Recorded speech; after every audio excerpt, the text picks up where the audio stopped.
precisamos, e nós vamos ver como é importante a doutrina. Como é importante.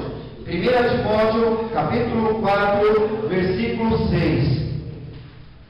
Paulo falando a Timóteo. Quem encontrou, diga um sonoro amém. Amém. Glória a Deus. 1 Timóteo, capítulo 4, versículo 6. Quero que todo preste atenção. Coloque os seus olhos para essa palavra. Agora, libere sua mente para aprender essa palavra. Se você está preocupado, se a sua mente está distante, se você não quis vir, seu marido te obrigou, você veio de bico, agora não é mais tempo de bico. Abra agora a sua mente para receber a palavra. 1 Timóteo, capítulo 4, versículo 6, eu estou falando de doutrina. Diz assim: propondo estas coisas aos irmãos, será bom ministro de Cristo Jesus, nutrido pelas palavras da fé e da boa doutrina que tem seguido. Amados, olha aqui para mim. Você não é nutrido pelo louvor, você não é nutrido porque ficou ouvindo hino o dia inteiro na sua casa, ou porque ficou ouvindo uma rádio evangélica, mas o texto da palavra de Deus, Paulo está dizendo, e preste toda atenção, porque isso te fará crescer. Propondo essas coisas aos irmãos, será bom ministro de Cristo Jesus, nutrido pelas palavras da fé e da boa doutrina que tem seguido. Aleluia! Fé aqui não significa crença, tá? Fé aqui, Sérgio, não significa crença.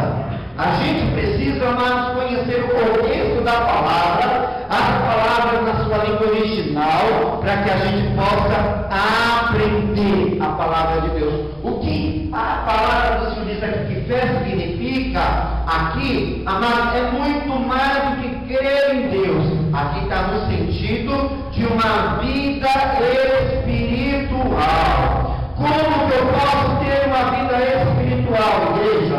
Conforme essa palavra, recebendo doutrina de Deus. Amém. Talvez o motivo pelo qual nós estejamos tão fracos na fé é porque nós sabemos cantar muito bem, nós sabemos louvar muito bem, mas nós não conhecemos doutrina, a palavra de doutrina. E Paulo está dizendo aqui para Timóteo, o que vai te fortalecer é a doutrina, o que vai te fazer crescer é a doutrina, é conhecer a doutrina. E aí que entra o texto de Jesus: conhecereis a verdade e a verdade vos libertará. Então a doutrina, ela liberta. As pessoas que estão perto das crianças, me ajudem com as crianças, amém? Que elas vão ficar com a gente hoje aqui, ok? Amados, aí tem duas coisas com relação a isso. Presta atenção aqui. Vida espiritual sem doutrina gera fanáticos. Vida espiritual sem ter doutrina gera fanáticos. Doutrina sem vida espiritual gera fariseus. Eu vou repetir essa frase. Vida espiritual sem doutrina gera fanáticos. Por quê? Porque você não sabe o que é fanatismo. O que é fanatismo? Fanatismo é classificado dentro de doenças emocionais. Desequilíbrios. Por que você segue aquela pessoa? Não sei, mas estou seguindo. Vida espiritual sem doutrina, sem conhecimento, gera uma igreja fanática. Por que você está batendo palma? Não sei. Por que você está levantando a mão? Não sei. Por que você está indo na igreja? Não sei. Eu não conheço. Vai gerando gente amada ali dentro, e pode ser um barril de pólvora, né? Pode ser um barril de pólvora, mas ao contrário, doutrina. Gente com profundo conhecimento doutrinário, mas sem vida espiritual, gera farisaísmo, gera fariseus. Quero que você repita essas frases para gravar. Vida espiritual sem doutrina, gera fanáticos. Doutrina sem vida espiritual, gera fariseus. Paulo está dizendo aqui para Timóteo, você será nutrido pela sã doutrina, você não será fabricado, você não será copiado, você receberá nutrição. O que é nutrição? É o alimento para que a gente possa estar de pé. Por que no meio da semana a gente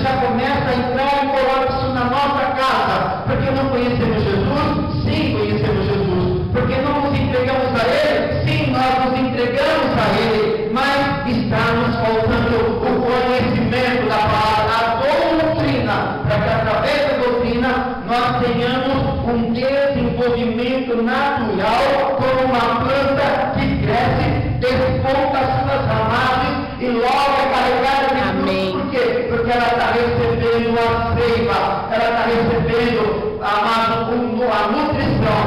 Quando fomos chamados por Deus, quando fomos regenerados pela palavra, não é para ficar na igreja sentado e muitas vezes dando trabalho. Quando fomos chamados por Deus, é para que nós possamos ir e dar fruto. Aleluia! Agora, como dar fruto? Se nós não temos a nutrição, e a nutrição, conforme Paulo está dizendo aqui, Bruna, é a doutrina. Amém. É a doutrina, o conhecimento da doutrina. Para você ser um bom jogador, você precisa ter os fundamentos. Quais são os fundamentos do futebol? Cabeceio, passe, drible, não é? Lançamento e o que? O saber, né? Driblar, já falei do drible, né? Eles são os fundamentos do futebol. Para a Maiara dançar, ela tem que ter um fundamento. Ela não pode chegar lá e fazer aquilo que ela tem. Por isso tem nomes de passos do balé. Quais são os nomes de passos do balé, Maiara? Diz alguns para nós. Devagarzinho, ok? Qual é um? Dandi, ok? Vem aqui mostrar para nós como que são esses passos, né? Que são o fundamento. Se você não souber esses passos, você sabe dançar balé? Não. Então fala o primeiro passo, qual é? Dandi, mostra para nós. É isso, tem que ficar com o pezinho assim mesmo? Sim. Desse jeitinho. Underarm. Ok, qual é o próximo? GT. GT. Ok. Quer tentar, Alexandre? Não quer tentar. Qual é o próximo passo? Plié. Não é? Plié. Não é? Plié vem de plié. Várias outras coisas, não é? Quer dizer, nós somos nutridos, não é? Mas o Espírito expressamente diz que em tempos posteriores alguns apostatarão da fé, dando ouvidos a espíritos enganadores e a doutrina de demônios pela hipocrisia. Lembra que eu falei, meu amado? Conhecimento sem vida espiritual gera hipócrita, porque o conhecimento não é para você falar, olha como eu sei, olha, e para ser sobre a vida das pessoas. O conhecimento é para você viver Jesus a cada dia. Aleluia!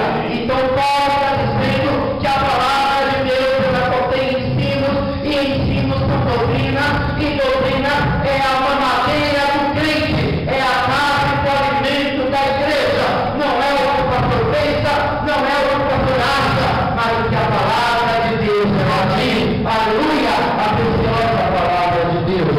Glória a Deus. A preciosa palavra de Deus. Louvado seja o nome do Senhor. E aí, amados, nós vamos tendo desenvolvimento espiritual. Abra sua Bíblia em Mateus capítulo 4, versículo 23. Mateus, estamos falando da doutrina de Deus. Mateus capítulo 4, abra aí o verso 23. Mateus 4, o verso 23.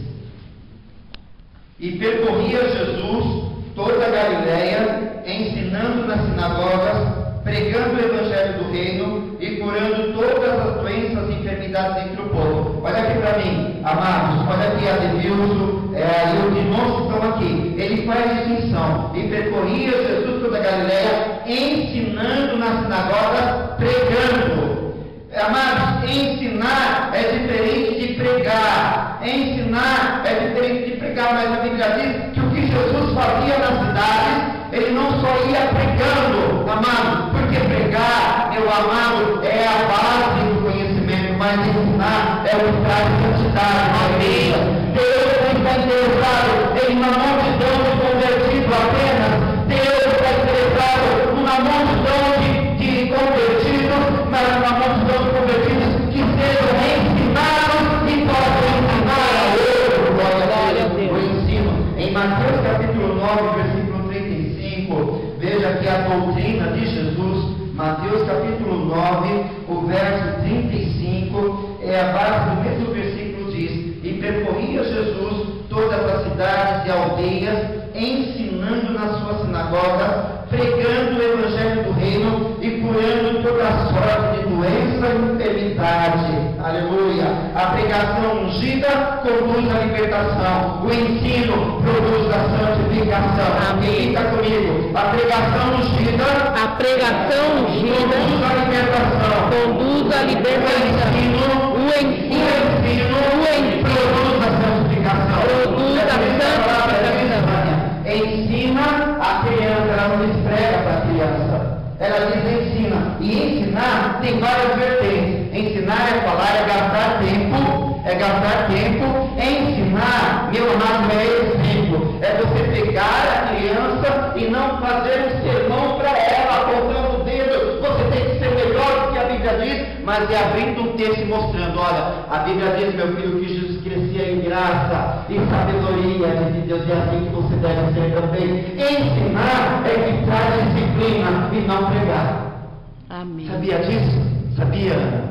Ensinar. E por que a igreja hoje está vivendo uma crise de santificação? Porque nos nossos domingos à noite, o culto é lotado, amado, mas nas nossas escolas bíblicas não, os nossos cultos de quinta-feira não, porque lá as pessoas estão sendo nutridas pela televisão, as pessoas estão, amados, veja uma coisa, assista um repórter toda a semana, e eu estou falando um repórter que não da imprensa marrom, desse que fala só de sangue, porque tem gente na igreja que fica ouvindo os daquenas da vida, e não sei o que da vida, não tem nada contra ele, mas é só morte. Então você chega em casa, você se nutre daquilo, na terça você se nutre daquilo, na quarta, na quinta você não quer vir à igreja, porque você foi nutrido de notícias ruins, de coisas ruins. Pastor Geraldo, eu tenho que agora não ouvir mais, não estou dizendo isso, mas eu estou dizendo para você uma coisa: antes de você assistir um programa de reportagem,